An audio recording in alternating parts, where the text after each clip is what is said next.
and first of all, even before you have the customer in mind, starting with yourself, right? You have to get attuned to the idea that things might change. You might not be able to execute your previous strategy. So it's like adopting a beginner's mindset. We don't like to say we don't know. We don't know. Having that curiosity to learn what's going on around you, and having that open awareness of, of the situation around you. That is where you can build your skill of adaptability, of being agile. Not only will we talk about a really exciting topic, design thinking, but also it's my absolute pleasure to welcome today Archana Shetty, who is an absolute power mind, and it is my pleasure to welcome you today. A very warm welcome to you, Archana. Thanks, Alex. It has been a pleasure, and thanks for having me on the show, and appreciate the work that you do in bringing these minds together. And I really, really love the idea of PowerMind. So hats off to you. Cool. Thank you. So let's do a brief introduction of yourself to the viewers. So basically, you live in Qatar. You come originally from Mumbai in India. You have studied in the UK, in the US. You work with leaders globally. You're actually a high-impact leadership coach. You integrate fascinating topics like leadership, design thinking, artificial intelligence, emotional intelligence with well-being at work. And you have your own company. You're actually CEO of We Lead, a consultancy company which operates worldwide. Is that correct? Yes. And today we're going to talk different strands of your work. So first of all, your research, you're actually applying design thinking and agility to see how real life business challenges can be met with that. And we're going to also talk about your new business plans. But first things first, yes, before you start off, Archana, I'm going to ask 3 quick 7-second questions for the viewers, to get to know you. So the first question I ask every interview guest is, who are those people who inspire you the most? I have many role models in my life, and I take inspiration from different people on different subjects. So, for example, one of my role model on positivity and hope is my mother. I've always seen her smiling and laughing in spite of difficult situations. She had a difficult upbringing, but she never lost hope. So that's one thing I've learned from my mother. I'm a fan of Steve Jobs for his creativity, innovation, the visionary that he was. One of the leaders who inspires me the most is Mother Teresa. Compassion and contribution she has got to the world. Mahatma Gandhi for the courage and humility that he had, that he drove the movement of nonviolence in India. I take inspiration from Barack Obama for his oratory and communication skills, which is absolutely required to put your message across. And one of my recent inspirations is the New Zealand Prime Minister, Jacinda Ardern. And she is known to be a very compassionate, yet a very strong leader. In one of the interviews, she said, be strong and be kind. And those words actually ring true to me. You can be strong and you can be kind at the same time. She had great examplos. Shouldn't be an opposite, exactly. Shouldn't be a contradiction. Yeah. That's nice. Yes. And second question, what is your best book ever? One book that you would recommend everyone to read? I believe in the power of routines. And I've read a lot of good books on choices and habits and all the stuff by Charles Duhigg, Atomic Habits by James Clear. Yes, that one I have read as well, yeah. And a book on habits that I like the most is Tiny Habits by Stanford professor B.J. Fogg. It's a brilliant book, and he has powerful models that you can implement in your daily life. And besides that, I'm an avid reader, so I read books on different subjects, right from emotional intelligence to leadership. A book I've been reading now is on From Good to Great by Jim Collins. And then another great book is Principles by Ray Dalio. That's wonderful too. And what got me into coaching at that time, I read a book called as Helping People to Change by Dr. Richard Bayatzis. That's a wonderful book too, especially if you're in the area of coaching and mentoring. And there are many other books, but these are the... Wow, there we have a reading list. I have some that I was like, oh, I have to check that out as well. And I will definitely link all of them that you just cited. So that's a reading list. And then last introductory question. What is your best productivity tool, one that you would never, want to lose? I've learned this the hard way. I'm a high achiever, so I've always felt that I have to be on the run, on the go all the time, But I felt the most productive tool for me is having a good night's sleep. So when I'm rested enough with 7 to 9 hours of sleep, and I take power naps in the afternoon. So it really, really helps me, bring back my focus, be more creative, be more productive. So rather than having though I work a lot on data, I work a lot on technology, I work a lot on devices, I advise people to limit their use of devices and give more time to themselves, to nature, and be yourself. I think that's one of the best productivity tools. And I also do regular meditation and mindfulness exercises, and that helps me be centered and present to the present moment. There we have something in common, definitely. Okay, and now on to your research. So first question about your research is, you focus in your research on design thinking as a model that can help us in innovation and address business challenges. Can you just explain a little bit more for the viewers what that means and how it can help for business challenges? Yeah. At the beginning, I want to set the context of why a new way of thinking or why a new way of leadership is required. So in the past 2 years, Alex, we have witnessed two things universally. One is uncertainty of jobs. There's uncertainty about your health, about market conditions, economy. And then another thing, what has happened is rapid change. Market conditions are changing, customer preferences are changing, national regulations are changing. And 2022 has been harder for leaders than, even before, like we had the pandemic, and now 2022 is becoming even more hard. We have the supply chain disruptions. We have this lingering pandemic. In some cases, you always hear something new about the pandemic that's happening. The great resignations have happened. In many of the companies have gone remote and then hybrid. And so all those disruptions in work. And then there's inflation, and then you have the war that's happening. So all this is making leadership and businesses more complex. So what I'm seeing is that with the changing customer needs, with the changing market conditions, employee expectations are also evolving. So in my 2 years, what I did was, in my 2 years of research during the pandemic, I interviewed multiple global leaders, right from CEOs to mid-level, senior level, individual contributors and frontline workers.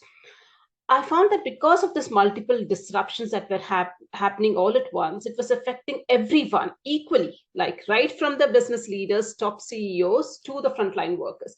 And all of them had this tension of, how do you balance the needs of the organizations, which is important, and your own needs as a human being, right? You have your emotions, you have their personal challenges. And the fact of the matter is there will always be uncertainty, and there will be always more change and constant push to get those outcomes more quickly and better than before. So building the capacity of leaders and people, actually building everybody's capacity. When I say capacity building, it means not only the skill set, the technical skill set, but also the mindset, the resiliency, and the actions, the behaviors that people ought to do. That has to change. So you got to be equipped so that you can nimbly, very quickly, respond to the speed of change or the speed of uncertainty. And so that you can not only bounce back from the setbacks, bouncing back from setbacks is resilience, but also actually bounce forward. That's the agility part of what I was coming to, right?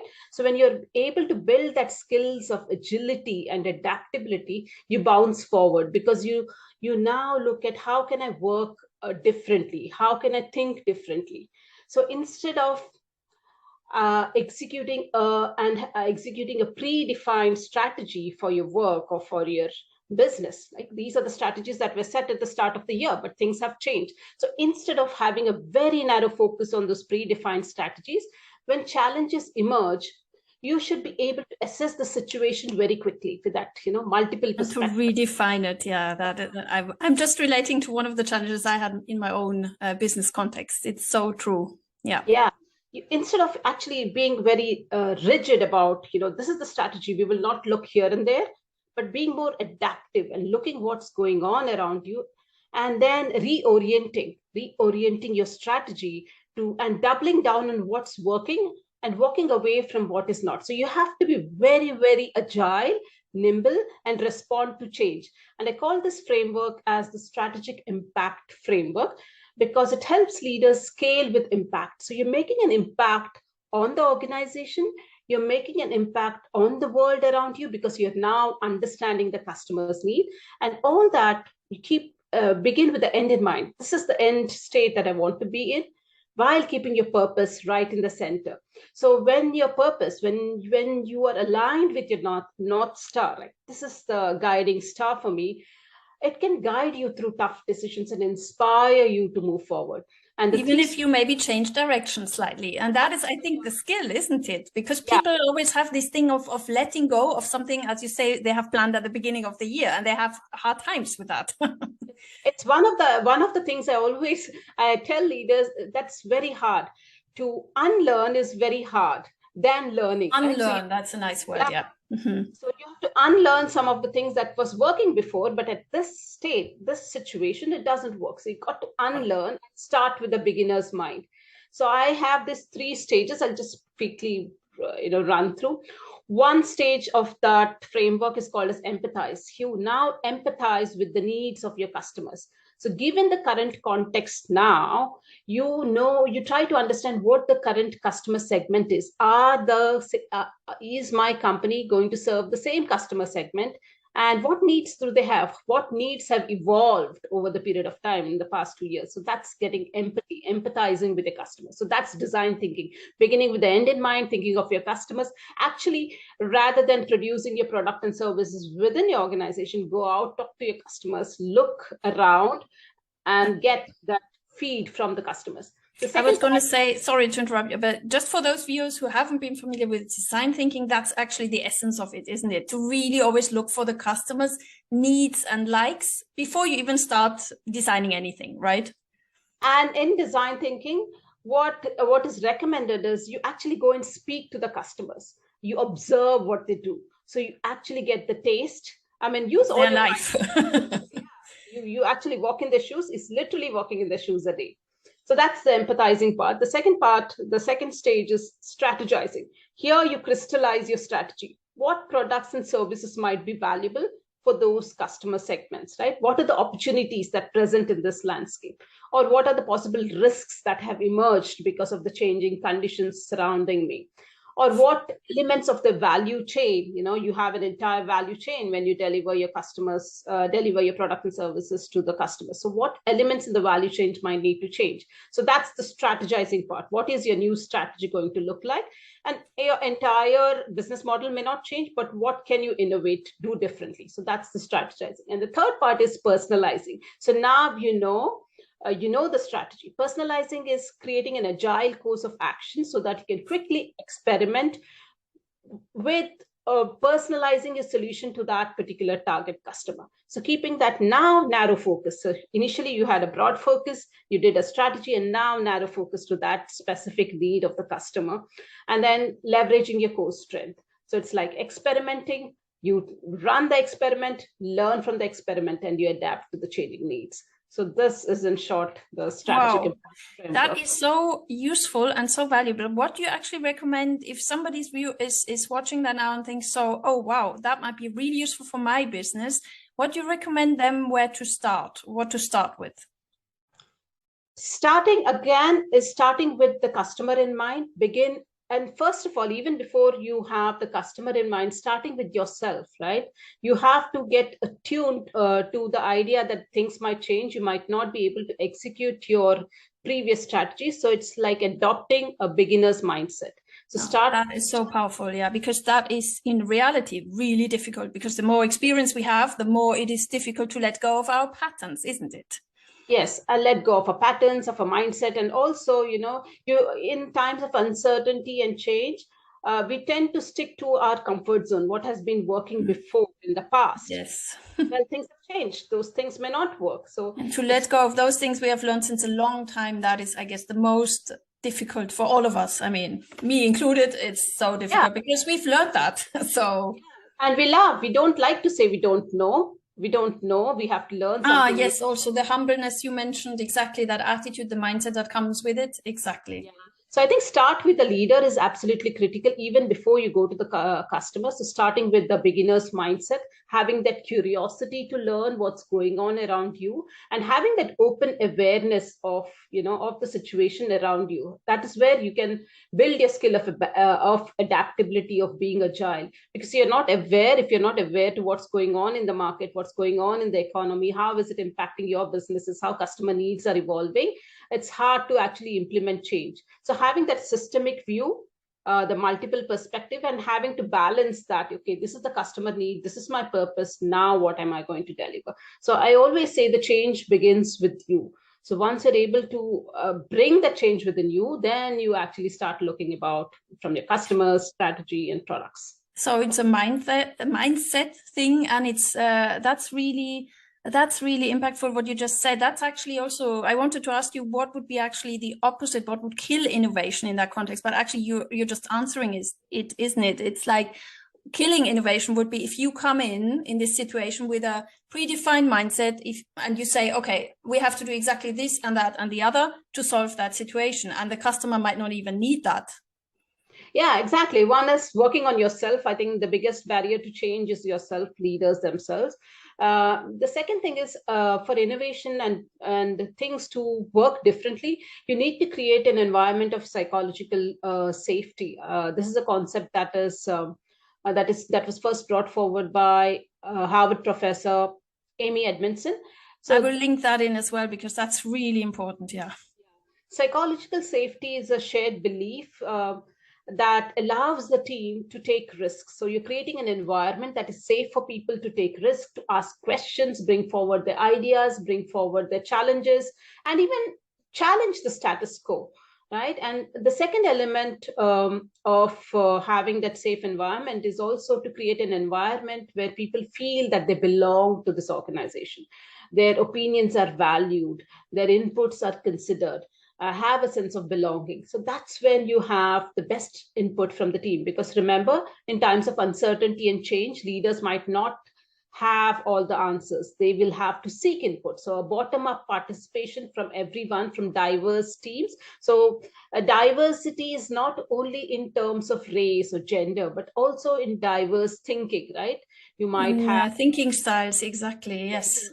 Thinking styles, and also different domains. So when you need to launch a different product, encourage participation from different cross-functional teams, gender, different ages, because different people bring in different perspectives. And when you create an environment where it is safe for people to bring in the perspective, even if it is a frontline worker or the junior most employee, you might get new ideas which might just disrupt the market. But having that safe environment and a place where people feel they can belong, their opinions are valued, and their opinions are considered, I think that's where change needs to happen. Not many companies are doing well on these two aspects, especially psychological safety and belonging. But that's where productivity and creativity and companies who have done well are because they have a safe environment, because the teams feel included. And I absolutely believe that, because it's so important to be able, what you said before as well, to be able to say, I don't know what the solution might be. Let's find out. Let's explore. And that, if you can say that in front of your team in an organization,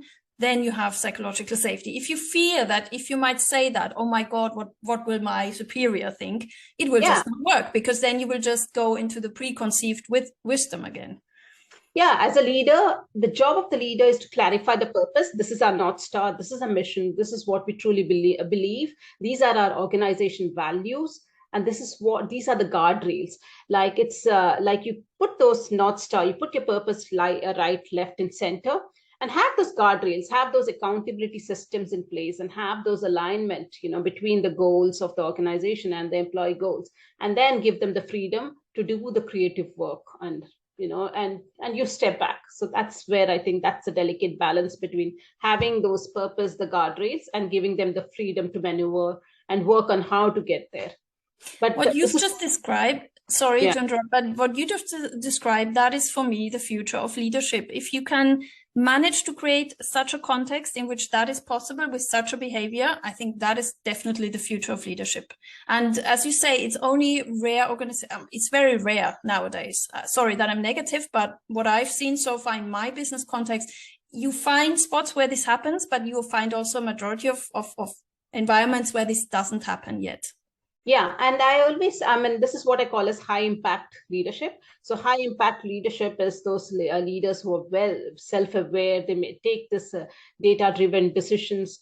They make the employees feel that they belong to their organization, and they give them the space and the freedom to do their best work. And in high impact leadership, I talk about, I work a lot on models. So that's how my brain works. So the three elements. One is awareness. Awareness is both self-awareness of what is important for you and external awareness, what is important for the world, what is important for the organization, what are the strengths that you can leverage, what are the resources and capabilities that you have. So that's all, and many other aspects. That's one aspect of awareness. And the second one is resonance. Resonance is around, how do you build your competence and character and having that open mindset. So, and a leader who can be calm in spite of the storm that is going on everywhere else. So you're being a That's role beautiful, by the way, what you just said. That is very beautiful. Yeah, I always tell the people whom I coach. So imagine there's a storm and you're deep inside the sea. So deep inside the sea, it's always calm, right? So though there is a typhoon, there's everything hurricane going on the outside, deep inside, it's always calm. So look inside you, you find that inner calm. And when you're able to find that inner calm, you exude that presence, right? You exude that presence of calm, like that Zen master. So something like that. So that's the resonant. And the third part is around agility and influence. So how do you be agile? You by action, not by words, but by action. How can you be quick and respond to the market needs, to the employee needs, and show that with action. So agility action, but not losing your calm spirit of mind. And that is so powerful. I will keep that in mind in my next business session. I'm actually just being reminded by this wonderful tool that this will end in 10 minutes. So let's just, if I may, switch over also to the second topic. Could you just also tell the viewers a little bit about your exciting new business platform that you're actually in the process of designing? Yeah. So the business platform is again built on how do you develop leaders to address these challenges that we just spoke of in terms of uncertainty, change, and hybrid workplaces. So my objective in this new platform is to help leaders have the right mentors in their specific domain. So it's a coaching and a mentoring platform where we will be connecting high impact leaders with the right mentors, coaches. And that will be actually using artificial intelligence matched based on their needs, their challenges, their domain expertise, experience, and a number of other factors. And a personal mentor and a coach will be allocated to that leader, and then we'll follow around what resources would be best helpful for that leader to grow to the next level of growth. That will be amazing. I'm so much looking forward to that platform. In the interim, that's work in progress. In the interim, I'm also creating a high impact leadership program where I'll be selecting 12 leaders from different domains, different industries to come together who are interested, who have that, inner desire to grow to the next level of leadership and actually thrive even in uncertainty, change, and hybrid workplaces, because the old models, old ways of thinking, old ways of working no longer work. You need new mindset, like we just spoke. You need new mindset, you need skill set. So the program is actually enabled to help leaders develop that mindset, that they need for the now. Exactly. As you said, the models from the past, they worked in the past, they were adapted to the context of the past, but they're not adapted to now. Now, so this is very much on the current, what's happening. So I'll be sharing my experience, my expertise, but also we'll be inviting other guest leaders to actually share their experience. So it's a very close-knit small group. And I've created an assessment. So those interested I'll share the link with you. You can put it across. It's a free assessment for anyone to take to see where you are across these 3 domains of awareness, resonance, and agility and influence. So once you have that, so that's a baseline. And then we can, if interested, you can join. I mean, it would be a selective process of who would be joining the program, but I'll be selecting 12 leaders for that program that's starting in January 2023. And both projects are for 2023, as you're saying. We will link it, of course. And so the viewers will have access to the program of, the conference that you're recording. Will it be also hybrid? Yes. I guess the viewers will come together in a certain place, and then you will record it and provide it somewhere on a virtual. You mean the program? No, yes. no. The program is actually online, and it's anyone can participate. There are certain conditions. There is certain criteria of who can participate. I will share the criteria with you, and anybody can apply. There will be a selection process. 12 of them will be selected, and it will be a live conversation. So there will be some content that will be put in the content management platform for them to view. But a discussion. Great. Okay. Great. But discussion around the topic on the real world challenges. It's very an experiential program where they learn, they go and apply, and they discuss the challenges in the small group. So we all help each other on how you can actually solve this in your business context, applying this model. That's excellent. Okay, so we're looking forward to that, definitely. And so we're going to provide all the information about these fascinating projects coming up. I'm looking at my watch. I think we have used all the time available. I would like to say a huge thank you to you. And if there's any questions of the viewers to you, of course, we will also provide your contact details. So thank you very much, Archana. Thanks, Alex, for having me. And I'll please feel free to share my email address or my LinkedIn profile. And I'm happy to answer any of the questions that your viewers might have. With great pleasure. So have a nice day. Thank you. Bye-bye.